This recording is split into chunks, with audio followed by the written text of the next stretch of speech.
Master, we worked hard all night long and caught nothing.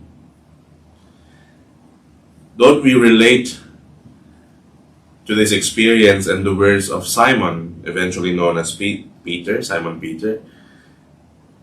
Sometimes when we go through the troubles of life, whether it's on our own, whether it's our sicknesses, whether it's problems at home or at work or anything, usually one of our instincts is to isolate ourselves. We think that it would be much easier if there were no others there with us. And sometimes we are tempted to think that, well, I'm an adult now, I'm strong, surely I can look after myself and this problem.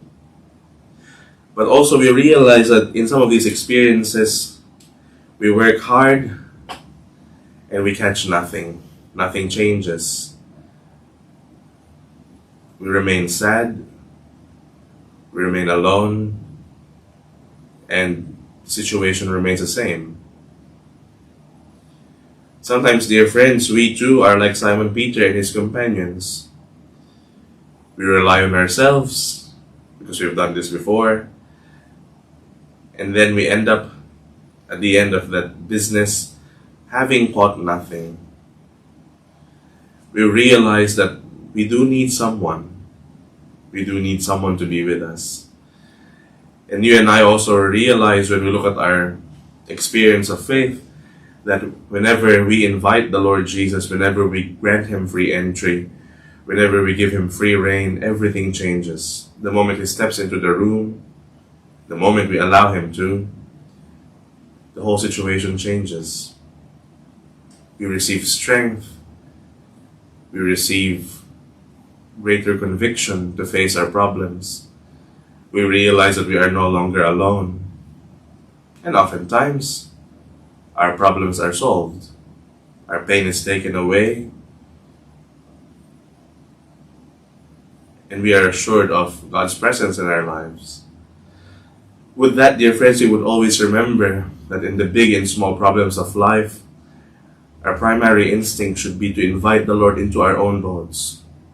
That we too tell Him that we have caught nothing and that we rely on His word. You know, like Simon Peter said, if you say so, I will pay out the nets because you command me to. You invite me, Lord. You say that I should do this, and I hear your voice in prayer, in discernment, in the scriptures, in the sacraments, in the celebration of the Mass. If you say so, Lord, I will pay out the nets.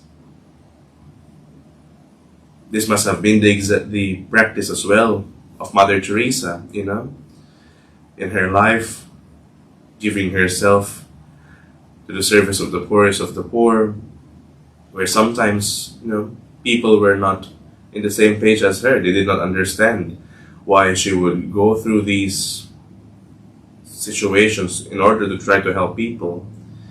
And yet she was confident that this was the call that God was asking of her. When she heard in her soul that voice of the Lord Jesus saying to her, "Come, be my light," she obeyed that. You know, she left her former religious order and then began what we now know as a Society of the Missionaries of Charity. You know, a company of poor sisters who help the poor. She too, dear friends, sometimes, you know, in her spiritual life, she also experienced difficulties. She became frail, and the end of her life was quite unwell. And in her experience of prayer, she did not always feel that God was near. And yet she kept inviting Jesus to her boat. She kept showing up. She kept turning up to the prayer times of their community. She kept doing what she was called to do, which is to serve and give her life, you know, to the service of the poor. And so God rewarded her fidelity, and now the church throughout the world celebrates her as a saint. Let's ask Mother Teresa to pray for you and I, for all of our needs, but also that she would obtain for us this grace of incredible trust that the Lord helps us, that the Lord does desire to get into the boat of our lives and wants to fill us to the overflowing with His grace, and that also He desires to call us to be fishers of people.